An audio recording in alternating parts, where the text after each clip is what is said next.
Bom dia. Bom dia a quem está aqui. Bom dia aos remotos, André, Débora, Rafael. Vou desligar o som aqui um minutinho. Vai ficar melhor.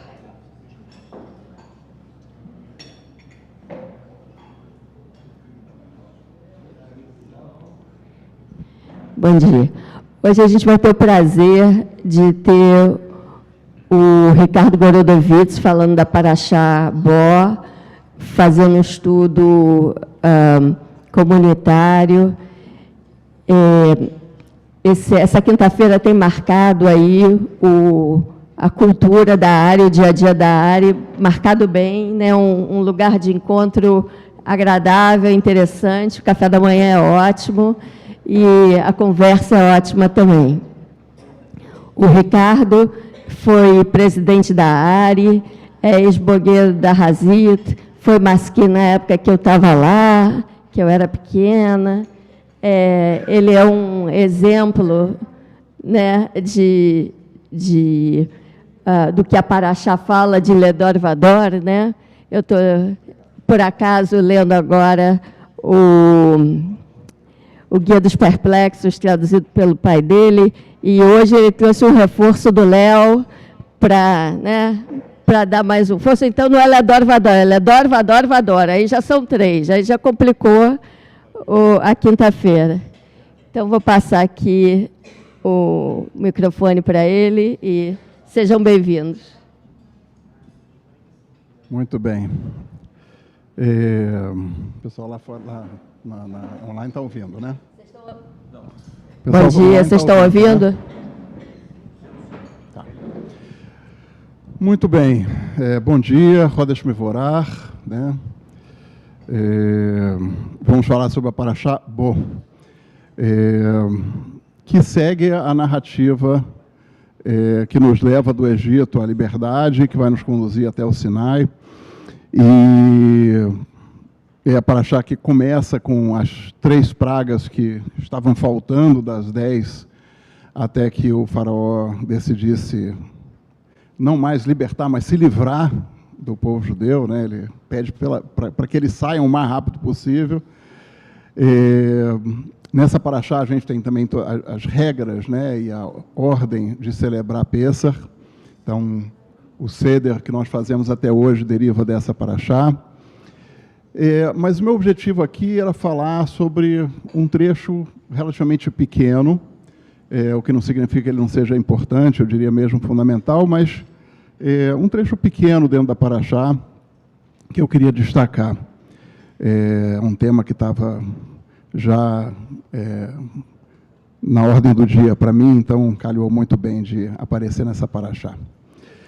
Existe um determinado momento, um pouco antes da 10ª praga e adiante, a morte dos primogênitos e adiante, Kat Pechorot, em que Moshe, né, por ordem de Deus, orienta o povo a separar um cordeiro, colocá-lo em frente às suas casas, esperar 4 dias, e então, na tarde do 14º para o 15º dia, que corresponde exatamente à data em que a gente celebra Pêssar, o Seder, que conhecia-se o Pêssar, fazer, então, um sacrifício desse animal e pegar... tem 2 narrações, uma diz para pegar um vegetal e com ele pintar as portas, né, os batentes das portas e a verga que fica em cima da porta. Isso está em Shemot 12:7, né?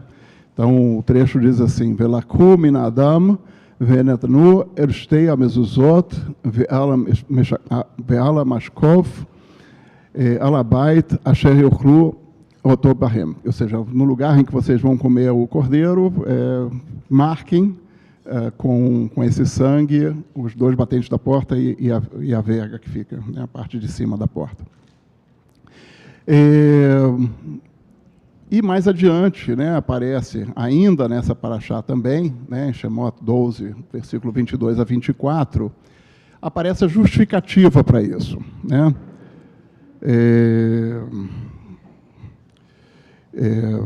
que diz assim: ולקחתם אגודת אזוב וטבלתם בדם אשר בסף והגעתם אל המשקוף ואל שתי המזוזות מן הדם אשר בסף ואתם לא תצאו איש מפתח ביתו עד בוקר. Vou ir traduzindo. Então, vocês pegam, né, um pedaço vegetal, um vegetal que não está muito bem definido, o pessoal usa isopo, mas não é um vegetal muito bem definido, e coloca junto com o sangue, né, pega o sangue que está numa vasilha, foi colocado numa vasilha, pega, pinta os batentes das portas, mezuzot, são os batentes das portas, né, o local onde a gente afixa a porta para que ela gire, por isso mezuzá, né, tem a ver com leaziz, com mover. Então, pelo menos é o que se supõe, né? A gente sabe que o hebraico bíblico nem sempre é tão claro nas suas traduções, mas é o que se convencionou definir como mezuzá. E marquem, e nesse dia ninguém sai de casa, ou seja, a partir daí ninguém sai mais de casa. Vou seguir aqui traduzindo, e Deus passou sobre a casa dos egípcios para matar os primogênitos, mas quando viu, né, o sangue sobre as portas do povo hebreu, pulou por cima, passou adiante e não entrou, e não deixou que o espírito da morte, ou que o anjo da morte, ou o destruidor, como está traduzido no Plaut, entrasse na casa para lhes fazer mal, para poder matar os primogênitos. E logo em seguida diz assim: Ushmartem et hadavar hazeh lechak lecha ulvanecha adolam. E guardarão essas palavras, ou esses ensinamentos, como uma regra para os seus filhos eternamente. Isso é bem interessante, porque esse trecho da Torá, ele, em geral, ele é utilizado como primeiro elemento de justificativa para que a gente marque as nossas portas até hoje através da mezuzá, né? Então, e ela claramente aqui aparece, a mezuzá aparece como elemento de proteção, né? A ideia era marcar a porta com sangue para que o anjo da morte, então, evitasse a casa dos judeus e não entrasse e não matasse os primogênitos. Então, isso está bastante claro, né? E isso, né, da forma como está escrito, parece ser um mandamento que a gente deve seguir para sempre, né? Então, a gente deve continuar com essa atitude de marcar nossas portas, daí vincular isso à utilização das mezuzot. Mas se a gente olhar dentro da mezuzá, né, a mezuzá tem um estojo, e dentro desse estojo tem um pergaminhozinho enrolado, né? Esse pergaminho, que é escrito por um sofer, escrito da mesma forma que se escreve a Torá, da mesma forma que se escreve os trechos que estão dentro dos tefilin, né, essas caixas que nós utilizamos na nossa reza matinal, dentro desses trechos, esses trechos que estão nesse pergaminho não são relacionados a esse trecho que a gente acabou de ler da Parashá Bo. Na verdade, estão vinculados a uma Parashá que fica lá no final da Torá, em Dvarim, a Parashá de Vaetchanam, e logo depois a Parashá de Ekev. Tem o Shema, que aparece em Vaetchanam, o primeiro parágrafo do Shema, etc., que aparece também em Vaetchanam logo em seguida, e em Ekev aparece o segundo parágrafo do Shema, e assim por diante. Em ambos esses dois parágrafos, né, relativos ao Shema, que aparecem, como eu falei, em Vaetchanam e Ekev, em Dvarim, bem mais à frente, no quinto livro da Torá,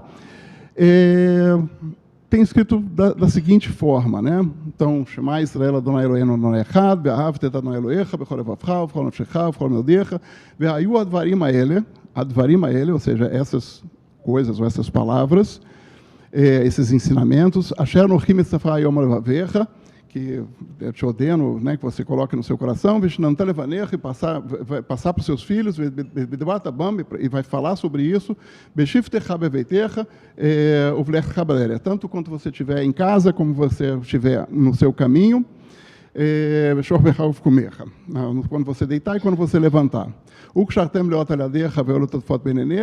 Isso vai estar presente no seu braço e também como diretriz entre os seus olhos.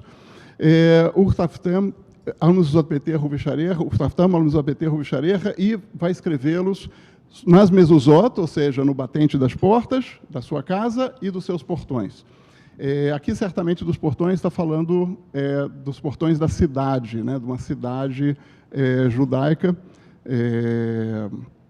mas da sua casa. Então, todo lugar em que você atravessa, esses ensinamentos deveriam estar presentes. Então, aqui é muito mais claro, né, que se refere a alguma coisa que a gente deve, de fato, afixar na porta. E tem um objetivo claro também, né, que para que a gente se lembre de Hadvarim Haele, dessas palavras, né, desses ensinamentos, dessas regras. E de que regras está se falando aqui? Né? Porque no Shema mesmo não diz quais são as regras. Mas logo antes, em Vaetchanan mesmo, nessa parashá de Vaetchanan, logo antes, imediatamente antes, o que aparece? Aparece a série Tadbrot, aparece os 10 mandamentos. Então, quando a gente fala da Dvarim Haele, a gente sabe do que a gente está falando. A gente está falando das regras de conduta estabelecidas através dos 10 mandamentos. Então, a mezuzá vem como um elemento de lembrança para que a gente se recorde do nosso compromisso de comportamento, da nossa relação com Deus, da forma pela qual a gente tem que se comportar, tanto em relação a Deus, como em relação ao universo que nos cerca e ao nosso próximo. Então, essa é a orientação que está em Dvarim, e essa que a gente segue até hoje, quando a gente prepara as nossas mezuzot. Muito bem. Uma coisa que é interessante, que reforça essa ideia de que é para isso que as mezuzot são feitas, é que entre os diversos trechos e escritos que foram encontrados no Mar Morto, nas cavernas de Qumran, alguns deles se referem a mezuzot. Então, o mezuzot é suficientemente antigo para constarem naquele grupo de, acredita-se, de essênios que moravam, né, de ascetas que moravam naquela região remota do Mar Morto. Só que os trechos das mezuzot, esses pequenos pedaços de pergaminho que se encontrou ali, tinham também os 10 mandamentos.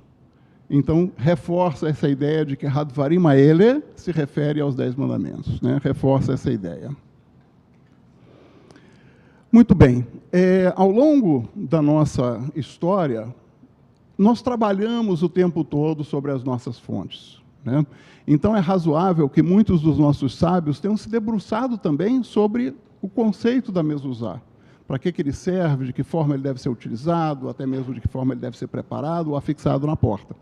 E a gente vai encontrar, por exemplo, em Nachmanides, né, Ramban, né, com N no final, e não Rambam com M, que é Maimônides, mas Ramban, Nachmanides, que é um dos nossos sábios, né, do século XIII, e ele diz assim: aquele que compra uma mezuzá por um zuz, né, vocês lembram da Agadá, que a gente fala Shnei Zazim, né, por duas moedas, né? Então, o zuz era a moeda da época do Talmud. Aquele que compra uma mezuzá por um zuz, a coloca na porta de sua casa e pensa sobre o seu propósito, já reconheceu a criação, o conhecimento e envolvimento de Deus no mundo e também a profecia. E declarou, através da mezuzá fixada na porta, a crença em todos os fundamentos da Torá. Além disso, ele reconheceu a grande bondade do Criador sobre aqueles que cumprem sua vontade, a quem ele, o Eterno, tirou da escravidão para a liberdade. Você vê a multidão de conceitos que Nachmanides traz a partir do fato de que a gente utiliza a mezuzá em casa, né? Maimônides também tinha uma grande preocupação, na época, né, Idade Média, na época que esses sábios viveram, era uma época de maior interação com as comunidades externas, particularmente com a comunidade islâmica na Espanha, mas também com a comunidade cristã na França, principalmente. E, de certa forma, havia uma preocupação de que determinados conceitos que eram utilizados no ambiente externo ao ambiente judaico fossem incorporados pelo judaísmo.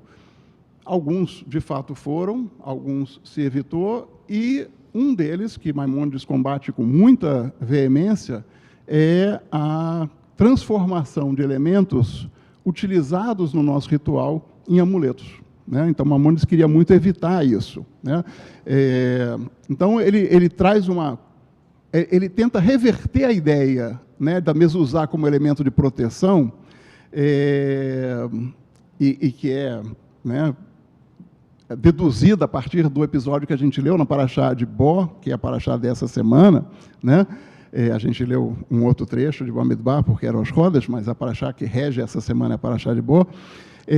Então, Maimônides escreve assim: toda vez que uma pessoa entra ou sai da sua casa e observa a mezuzá no batente da porta, ela vai encontrar a unidade do santo nome, bendito seja ele, e se lembrará do seu amor, né, do amor de Deus, e acordará de sua sonolência e da sua obsessão com as frivolidades do momento. Então, ela vai poder pensar em coisas maiores, mais complexas. Ela perceberá, a pessoa, né, perceberá que não há nada que exista eternamente, exceto o conhecimento de Tzur Olamim, né, da rocha da eternidade. Imediatamente, ela se voltará para a contemplação da verdade e caminhará no caminho dos justos. Nossos antigos sábios disseram: qualquer um que tenha tefilin na cabeça e no braço, tzitzit nas suas roupas, e uma mezuzá em sua porta, tem certeza de que não pecará. Pois ele tem muitos lembretes, e eles, tefilin, tzitzit, mezuzá, são os próprios anjos que salvam do pecado, como está escrito: o anjo de Deus acampa ao redor dos reverentes e os salva. Ou seja, Maimônides pegou a ideia de que a mezuzá poderia ser utilizada como uma proteção, por conta da passagem em Bo, que narra o pulo que o anjo da morte faz sobre a casa dos judeus, marcada com sangue. Ele utiliza esse conceito, mas transforma esse conceito, dizendo que o que de fato protege é o fato de que a existência da mezuzá está o tempo todo te lembrando de quem você é, qual o seu compromisso, quais as suas regras éticas de conduta e a sua pertinência enquanto povo. A partir de Maimônides, apesar de Maimônides e Spinoza muitas vezes serem vistos como antagônicos, né, Spinoza foi um importante crítico da religião, no sentido da religião organizada, não do espírito religioso, mas da religião organizada. E, há pouco tempo, num grupo de estudos com Marcos Gleiser, ele falou uma frase que eu quis trazer aqui: superstição é uma patologia das religiões. Ou seja, toda religião acaba derivando em algum momento para a superstição, e a gente tem a obrigação de combater isso o tempo todo. Porque essa não é a intenção, pelo menos dentro da religião judaica, né? Então, a gente deve procurar evitar isso.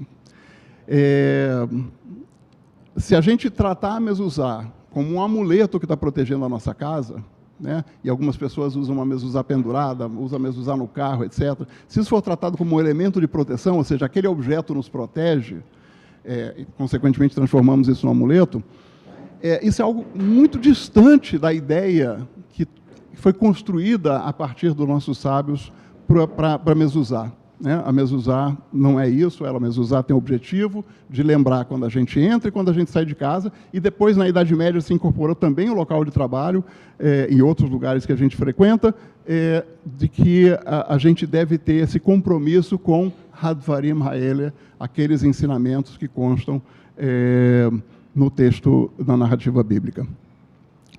Muito bem.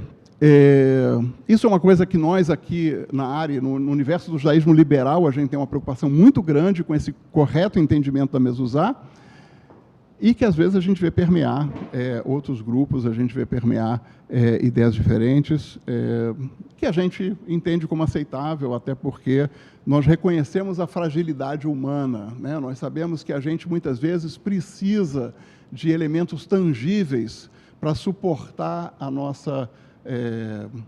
as nossas questões cotidianas, né? A gente precisa desses apoios. O judaísmo ele é muito sábio a nos oferecer o que eu muitas vezes chamo de muletas, né? Aqueles elementos de apoio que às vezes a gente precisa para poder seguir adiante. E a gente vai encontrar um pouco disso no Talmud, né? No Talmud a gente tem, um Talmud aqui já mais para frente, né, na época da Guemará, no final da elaboração do Talmud, a gente tem um trecho que diz assim: Rava, que é um sábio do século IV, se não me engano, Rava diz assim: É uma mitzvah colocar a mezuzá na parte mais externa da porta, próxima ao domínio público, próxima de onde já não é mais a sua casa. A Guemará pergunta, qual é a razão para isso? Os rabinos dizem que é para que se encontre a mezuzá imediatamente ao entrar na casa, ou seja, aquela lembrança, que imediatamente aquela lembrança da nossa pertinência, todo o nosso compromisso, chegue a nós imediatamente quando a gente ir em casa. Mas Rav Hanina de Sura, que é um outro sábio também talmúdico, diz, é para que a mezuzá proteja a casa inteira, colocando-a o mais longe possível do lado de fora, ou seja, colocando o mais perto do ambiente público possível para abranger toda a casa. A Guemará acrescenta, Rav Hanina diz, venha e veja que o atributo do homem não é como o atributo de Deus. O atributo do homem é que um rei se senta dentro do palácio e o povo do lado de fora o protege. Enquanto que na relação com Deus, né, não é assim. Em vez disso, nós, os seus servos, o povo judeu, senta-se dentro das suas casas e Deus é que os protege. Né? E aí ele cita, né, no Talmud cita Salmos, o Senhor é o teu guarda, o Senhor é a tua sombra e a tua direita.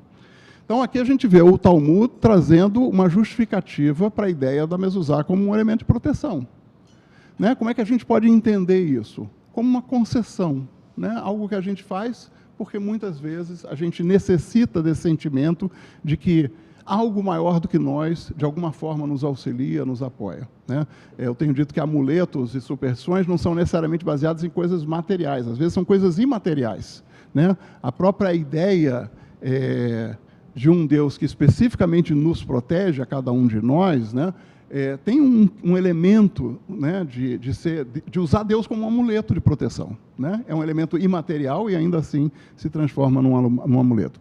No Talmud Yerushalmi, né, então, antes foi uma citação do Talmud Bavli, do Talmud da Babilônia, aqui do Talmud de Jerusalém, aparece no Tratado de Peá, aparece o rei Parta, então está falando de um rei estrangeiro, né?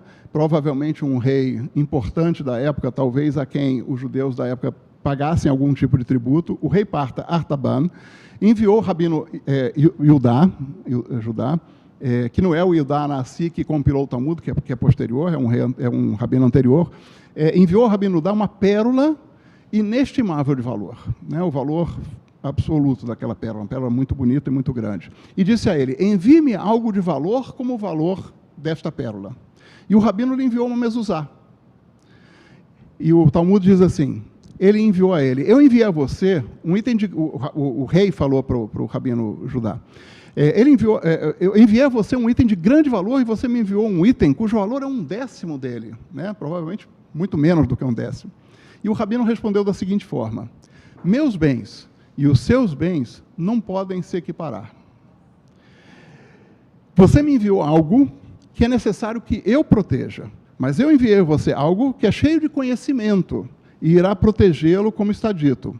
Né? E aí ele cita Provérbios, Mishlei, quando você acordar, ele o guiará, quando você se deitar, ele cuidará de você, e quando você estiver acordado, ele falará com você. Então, aqui a gente já tem um mix, né, das duas situações, de proteção e da lembrança. Então, o que ele diz é, esse conhecimento vai protegê-lo. Né? Ele não diz que o objeto vai protegê-lo. O conhecimento contido naquele objeto, a lembrança desse conhecimento, é que vai proteger o rei, faz com que a mezuzá seja um objeto muito mais valioso do que a pérola que o rei havia dado a ele. Né? Com o tempo, né, esse significado da mezuzá foi se depurando e se aproximando desse conceito que eu acho muito mais interessante e mais rico, de que ele é um mecanismo de alerta e de lembrete constante. Né? E a gente vê também, né, uma coisa que é importante, eu não sei se estou falando demais. Desculpem se eu exagerar aqui. Mas é que eu estava estudando, eu fiquei tão entusiasmado com o que eu estava aprendendo, que eu queria partilhar com todo mundo. Mas a ideia é que todos falem, né? Mas... Bom, então a Torá mesmo nos dá uma pista dessas situações em que um mesmo elemento ritualístico, um mesmo objeto, ou mesmo alguma coisa que nós utilizamos nos nossos rituais, possa ter significados diferentes de acordo com as circunstâncias. E a gente encontra isso na própria Parashá de Bo, né? Quando a Parashá fala sobre a matzá, né? A Parashá fala 2 vezes da matzá. O primeiro trecho, nesse mesmo momento em que fala de marcar com sangue, a gente é orientado a comer o pão sem levedura, o pão não fermentado, que é chamado de matzá natural, o termo é exatamente esse, da mesma forma que a mezuzot, o batente, né? Os termos são exatamente os mesmos que a gente utiliza até hoje. E a gente tem depois uma outra citação, quando o povo, já saindo do Egito, leva as matzot, e é o alimento que eles comem na sua primeira refeição. Mas matzá não aparece a primeira vez aí, ele aparece antes, aparece ainda em Bereshit, ainda no Gênesis, né? Que é o alimento que Lot oferece aos anjos que vão visitá-lo e que acabam salvando ele da destruição de Sodoma e Gomorra.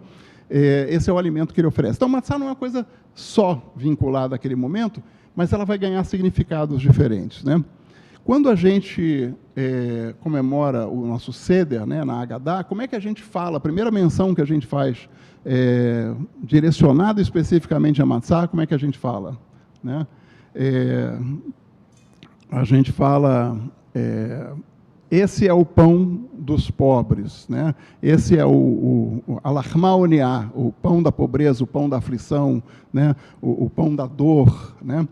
E essa vinculação do Seder é feita com aquele momento em que, ainda antes da 10ª praga, nós, hebreus, ainda escravos no Egito, fomos orientados a comer a matzá, né? Mas, num segundo momento, né, quando a gente tem, já no final da primeira parte do Seder, né, Rav Gamliel nos fala que o Seder não é considerado completo se não forem faladas sobre 3 coisas, né, Pesach, Matzah, o Maror. A matzá, ela é explicada, ela é trazida e referenciada como a primeira refeição que os hebreus fazem uma vez libertados, né? Então, o mesmo símbolo, ele está vinculado à escravidão, né? Ele é comido, orientado a comer antes da saída do Egito, e conectado à libertação, a primeira refeição que se faz como homens livres, né?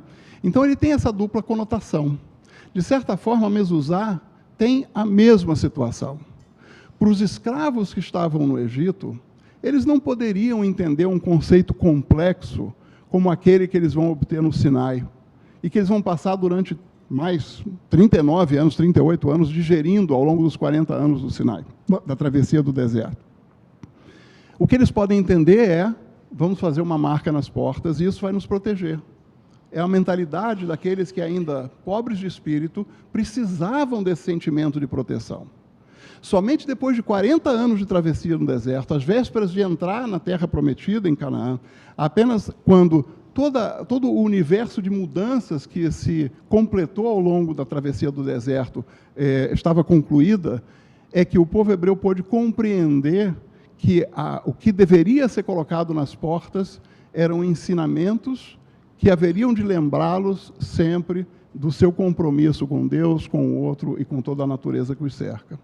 Então, havia um momento em que se pensava como um escravo, e houve um momento em que se pensava como homens livres, da mesma forma que a matzá teve 2 significados diferentes, o pão da aflição e o pão da liberdade, né? Eu não vou falar tudo, não. Vou pular aqui algumas coisas, e vou trazer algo que é interessante, que é um trecho interessante sobre, também vindo da Idade Média, houve uma tradição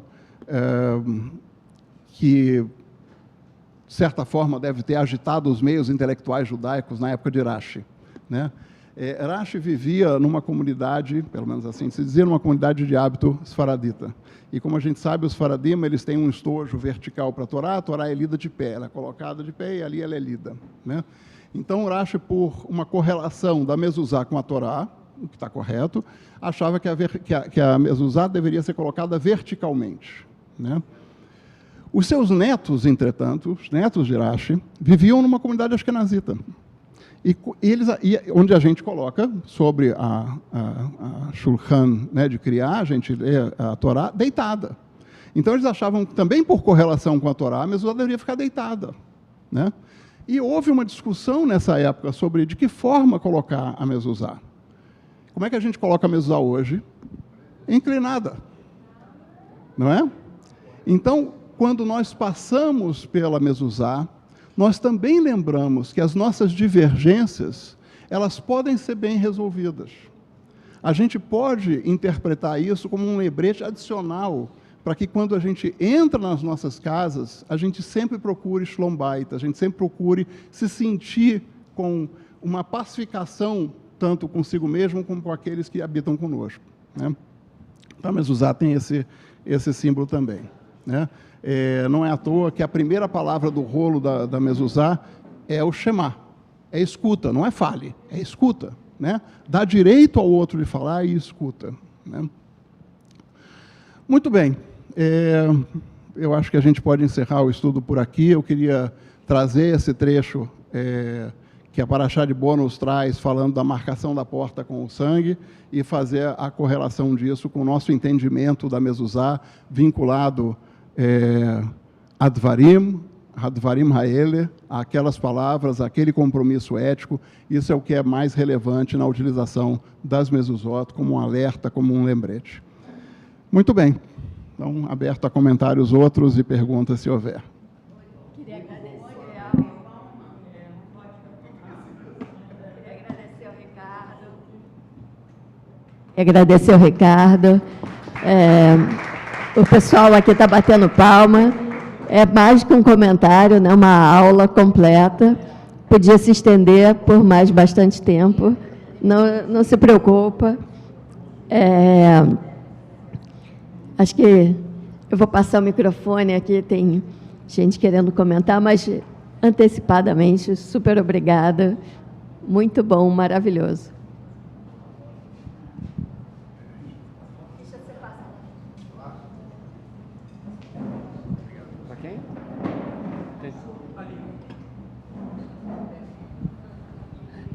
Foi muito bom. Você falou bem, mas essa questão da segurança, às vezes eu fico na dúvida. Tem sempre os dois lados. Teve milhões de nós que morreram por causa da mezuzá. E isso é uma realidade. Você chega na Alemanha, na época da guerra, quem tinha mezuzá na porta, não precisava nem perguntar se você é judeu, é isso. E, por outro lado, para as pessoas que, por exemplo, eu sou um cara que não falo para ninguém que estou na minha, mas na minha porta tem a mezuzá e as pessoas param, você é judeu? Sim, sou. Por causa disso. Então, tem sempre os dois lados. O lado que você falou do conhecimento, mas também o lado perigoso, que chama a atenção para o nosso lado, que pessoas ruins começam a ter ideias, porque aquilo ali está ali avisando, ó, ali tem o grupo que você não gosta. E você não vai fugir disso, você vai botar lá porque faz parte de você. Mas sempre não é só a segurança, existe o lado perigoso do risco, da perseguição.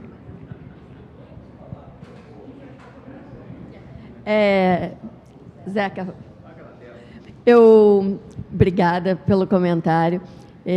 Eu queria complementar, né, com o que você disse, com uma preocupação pessoal minha. O judaísmo ele é muito pouco supersticioso, muito pouco simbólico, né? Ele tem um número muito reduzido de símbolos e ele faz um esforço, né? Quer dizer, ele te leva a abstrair, né? Abstrair na visão divina, da visão do que é sagrado, na não idolatria, né? A se afastar muito da materialidade dos símbolos religiosos e se aproximar mais dos sentimentos e das reflexões, dos pensamentos, dos valores, etc. Mas isso é um desafio enorme, né? O que você está trazendo da mezuzá, né? De não transformar um sentimento religioso numa superstição, né? É um salto muito sutil, muito rápido. Você consegue fazer essa mudança rapidamente. E essa disciplina, né, que é, assim, de certa forma, ensinada a nós, mas exigida de nós também, ela é uma educação, né? É uma educação... Oi?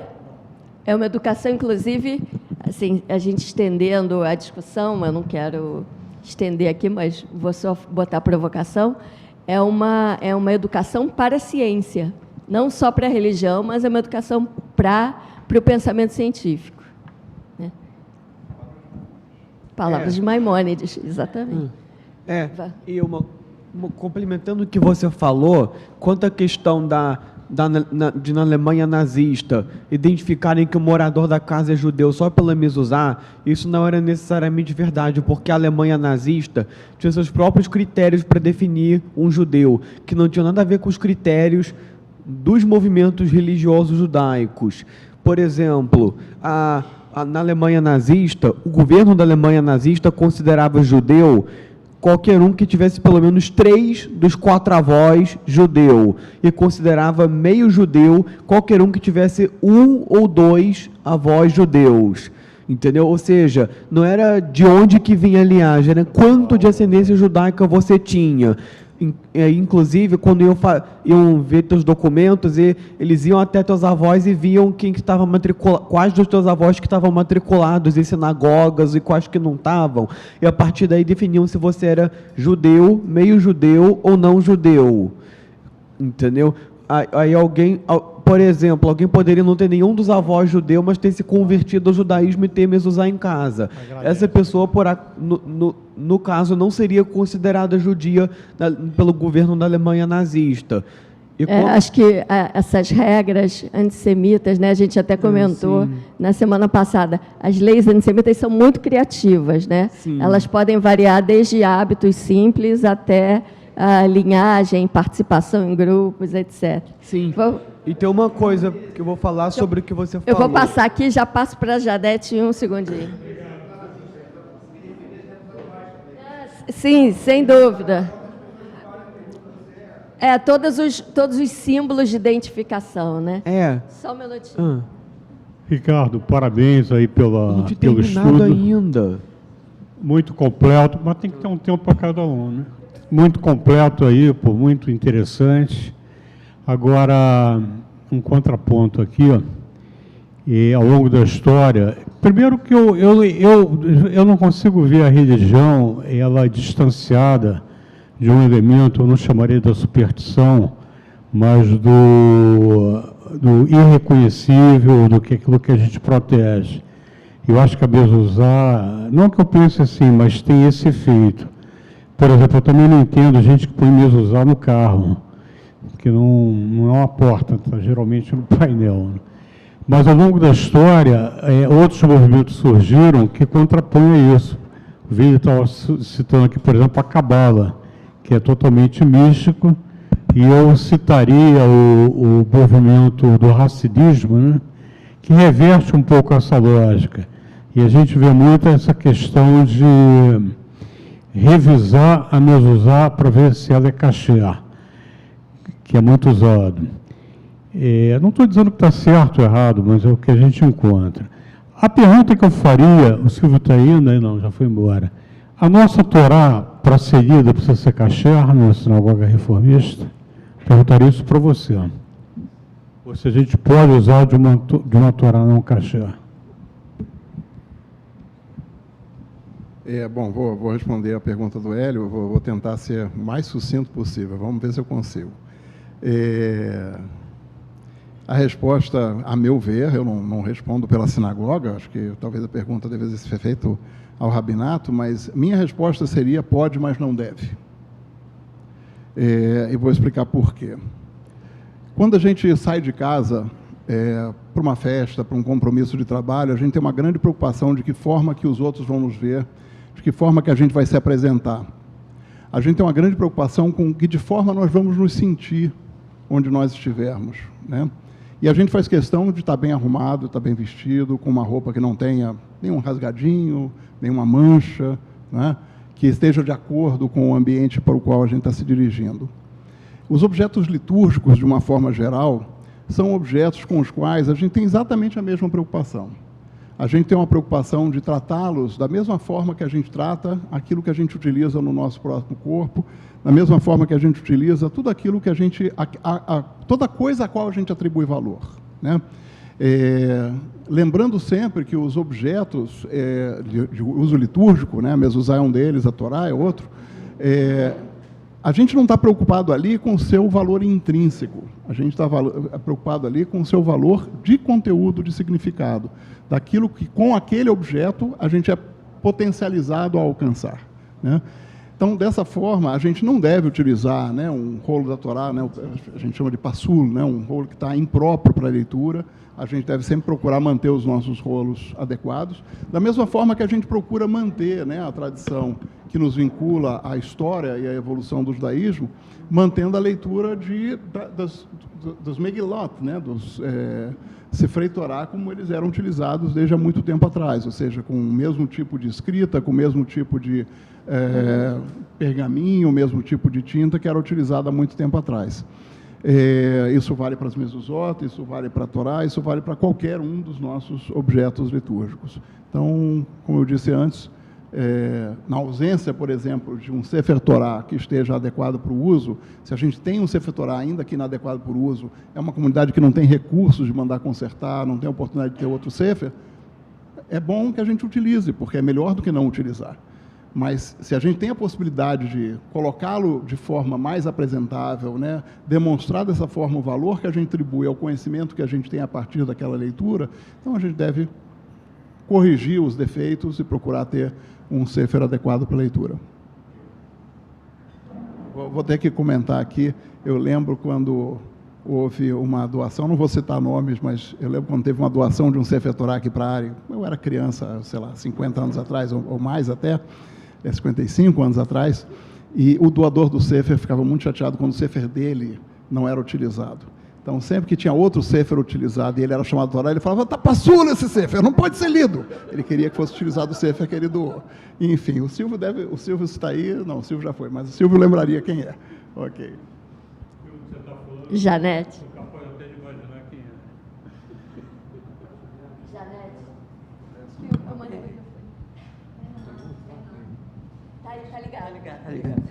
Só um pequeno, não sei nem se é complemento ou se vou repetir o que o Ricardo falou, entre muitas outras coisas, mas o fato da gente consertar é a apresentação, mas também é o cuidado que você tem com aquela mensagem que você leva muito a sério. Porque se, digamos, hoje falta uma letrinha, você não conserta, amanhã falta outra letrinha, você não conserta. Não, ainda dá para a gente entender, eu estou dando um exemplo assim prático, tá? Aí chegou uma hora que aquela mezuzá, teoricamente, pode não te passar mais a mensagem. Daí, quando as pessoas não pensam nisso, elas colocam uma superstição. Nós temos que consertar, a mezuzá sempre tem que estar perfeita. Todas as coisas escritas de Torá tem que estar perfeita, mas tem essa parte. Quer dizer, se dá um pulo de raciocínio que não faz sentido. Aquilo virá superstição porque a letra não está perfeita, tá? Ou não vai mais me proteger. A intenção, como o Ricardo aí explicou melhor, não dá. A intenção é essa. Não tem a ver com superstição. Isso, e tem mais uma coisa. Nós estamos no Brasil. Esses pensamentos variam muito dependendo da cultura em que você vive. O Brasil é cheio de superstições, né? Nós temos muita tradição de todo tipo de superstições. E isso acaba passando também para o judaísmo. Mas não creio que seja original do judaísmo, não. E talvez eu estava aqui imaginando se eu tivesse sentada numa mesa com os meus primos americanos, eles iam arregalar os olhos. Tem essa parte cultural também. E a outra coisa, Daniel, que você falou, do perigo que a mezuzá traz, porque um eventual nazista vá descobrir que você é judeu, aí a gente está invertendo um pouco. O nazismo, se não vê a sua mezuzá na sua casa, ele vai descobrir de uma outra maneira, como o nosso amigo Zeca falou. Tá? Vai descobrir de uma outra maneira que nós somos judeus. A intenção da mezuzá não tem nada a ver com o perigo que um antissemita possa ser para nós, ou usar a mezuzá ou qualquer outro símbolo para pegar a gente. É só isso. Eu adorei o que o Ricardo falou, porque, na verdade, nós todos temos que lutar sempre contra essa pouquinho de superstição.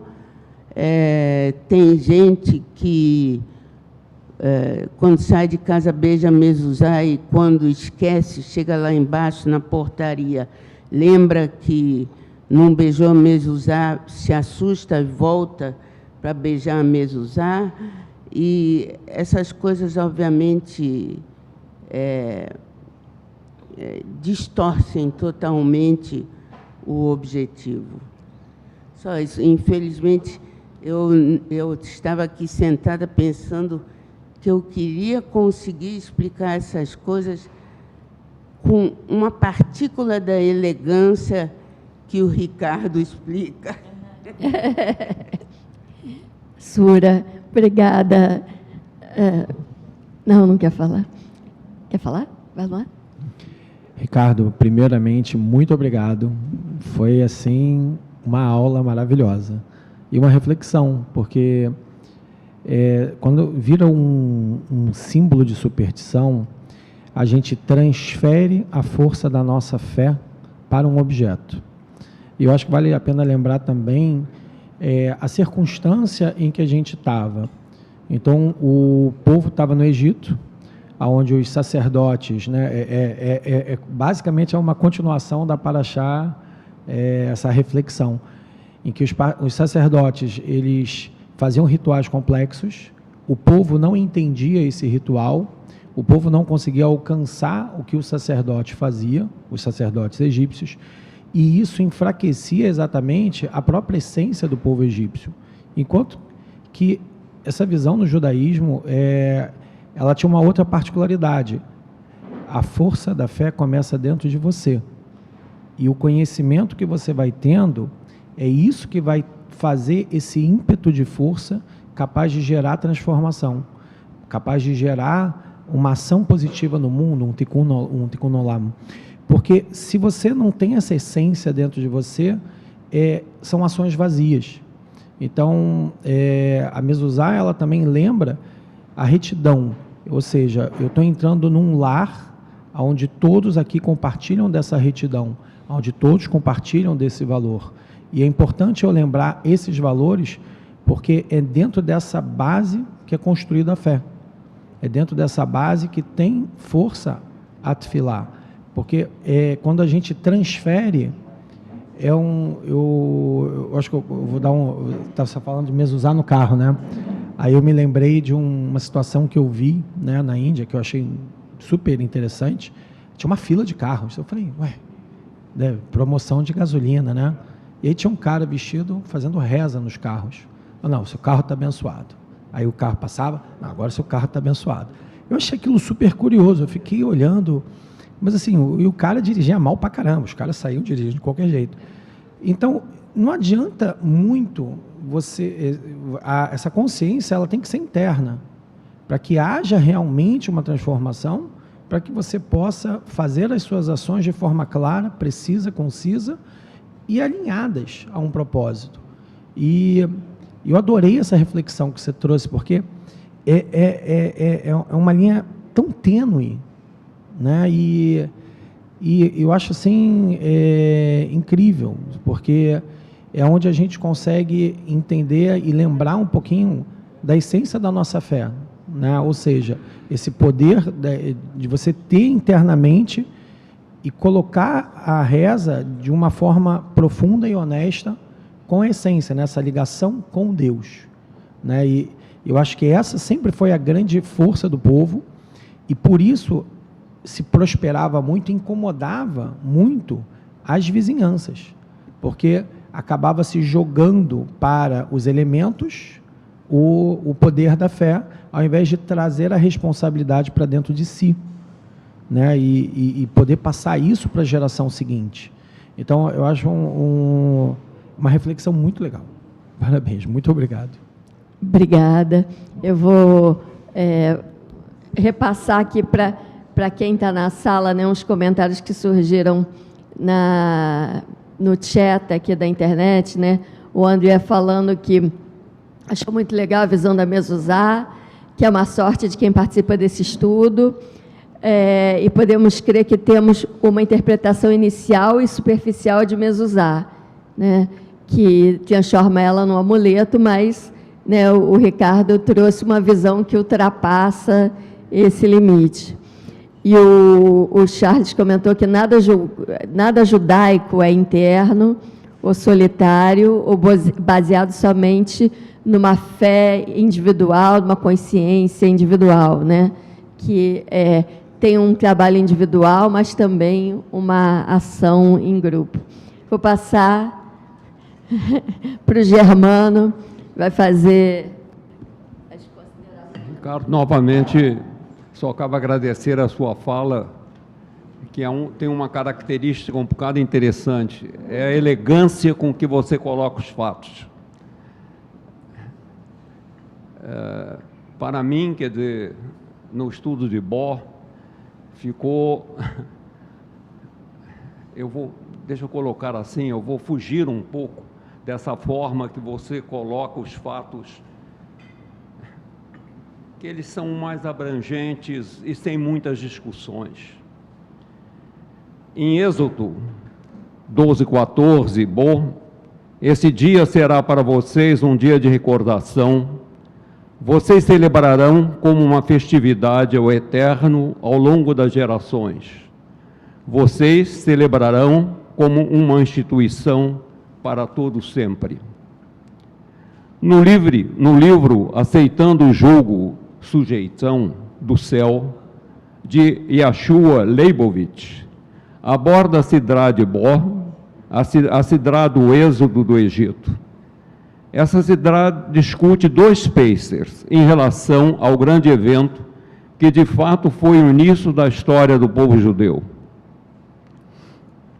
O pacer do Egito, o evento único que ocorreu naquela noite, entre o dia 14 e 15 do mês de Nissan, o primeiro mês na época, e o pacer para sempre, que tinha a intenção de nos lembrar do êxodo do Egito e que por anos envolveu a realização do sacrifício pascal que você fez referência. Hoje em dia, temos apenas uma lembrança dessa lembrança, o Seder de Pacer, que é conduzido até hoje pela maioria do povo judeu, incluindo aqueles judeus que não observam como uma mitzvah e não da forma que a Allahá estabelece. Existe uma lacuna criada entre os judeus que observam as mitzvot e aqueles que não o fazem. Uma lacuna que não é apenas ideológica, mas é mesmo existencial. Dois judeus se distanciam de um deles, observa a lei de Kashrut, as famílias que observam as mitzvot não podem se casar com famílias que não o fazem, porque um dos cônjuges em potencial, o homem ou a mulher, insiste na observância das leis de Nidá, referentes à menstruação feminina, e a tefilá, o ritual de lavagem, enquanto o outro cônjuge em potencial rejeita a disciplina religiosa da vida conjugal. nem os judeus que estão todos cientes de que são judeus e que sabem que seus companheiros são judeus, podem trabalhar junto no mesmo local de trabalho por causa do Shabat. Mas a cozinha e a mesa, o sexo e a vida conjugal e o trabalho constituem as realidades da vida humana. Assim, vemos que não podemos viver nossas vidas em comum.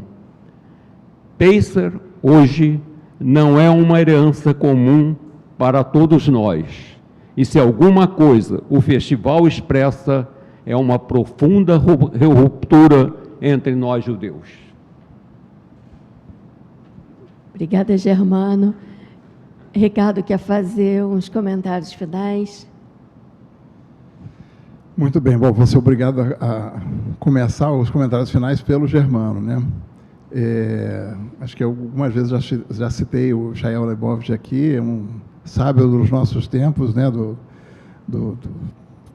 segunda metade do século XX, comecinho do século XXI, acho que ele, não sei se ele chegou a entrar no século XXI, ou se ele faleceu antes, mas, enfim, de qualquer forma, um engenheiro químico, pensamento extremamente racionalista, vinculado a uma ortodoxia profunda e, ao mesmo tempo, muito racional. Ele era um polemista por excelência, né?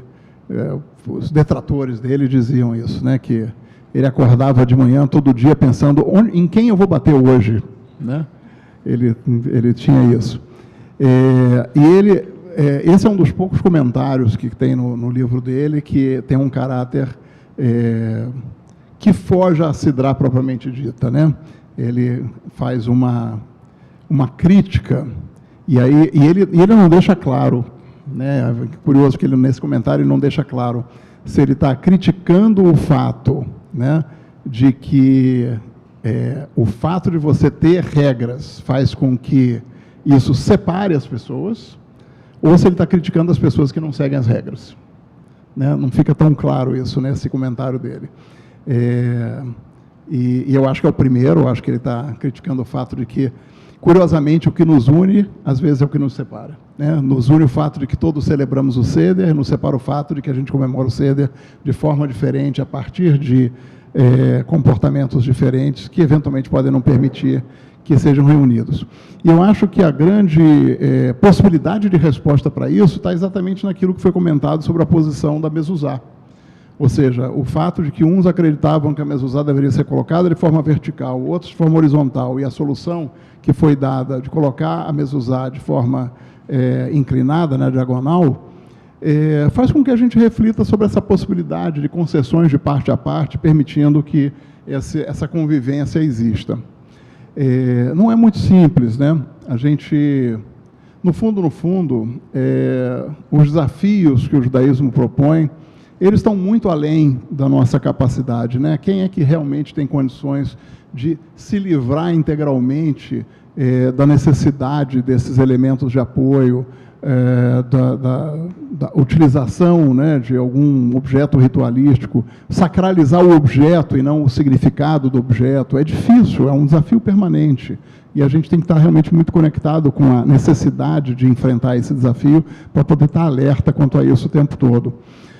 Nos nossos momentos de maior fragilidade, quando a gente tem perdas ou a gente tem dificuldades, sejam financeiras, de relacionamento, enfim, nesses momentos de fragilidade, é muito comum a gente procurar, de alguma forma, terceirizar a solução para a nossa dor, né? E é difícil fugir a isso. O que eu acho que talvez seja necessário é um alerta permanente, uma atenção permanente, para que, quando a gente se perceba nessa situação, a gente consiga, ok, então eu estava nessa situação e precisei disso, eu ultrapassei aquele momento, eu percebo que eu precisei disso ali, mas eu não preciso mais, e eu posso voltar a utilizar objetos ritualísticos por aquilo que eles significam e não pelo que eles são por si mesmos, né? Quando, eventualmente, alguém diz, essa mezuzá não está adequada e, portanto, não funciona, né, eu sempre fico na expectativa de que ela diga, não funciona como lembrança, não funciona para o objetivo para o qual ela foi desenhada, não funciona para que você, ao passar por ela, se comprometa e se recomprometa com o pacto que foi feito no Sinai. E não que esteja dizendo que ela não funciona, porque ela, né, os poderes mágicos que dela emanam não estão protegendo a casa pelo fato dela estar com uma letrinha a menos ou a mais, né?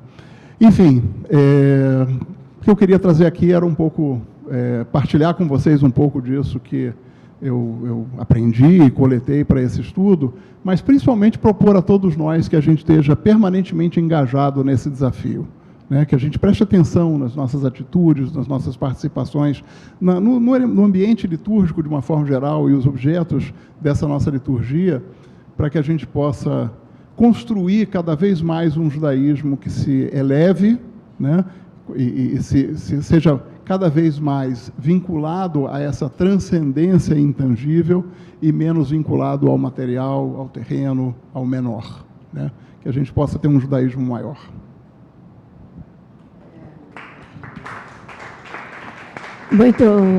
Queria agradecer ao Ricardo, lembrar aqui que temporariamente o Vitor e o André estão de férias e eu estou na cobertura de férias deles.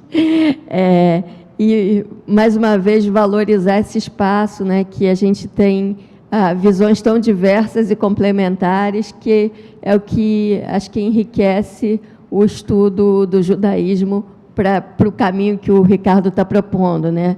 A gente tem conversas entre gerações completamente distintas, né? Acho que o mais jovem aqui hoje é o Zeca e o mais velho é o Germano, mas está todo mundo conversando em igualdade de condições e de contribuição e trazendo a sua bagagem. Então, mais uma vez, obrigada a quem está em casa também, e vamos encerrar a transmissão aqui e fazer o Birkat Hamazon. Shabbat Shalom.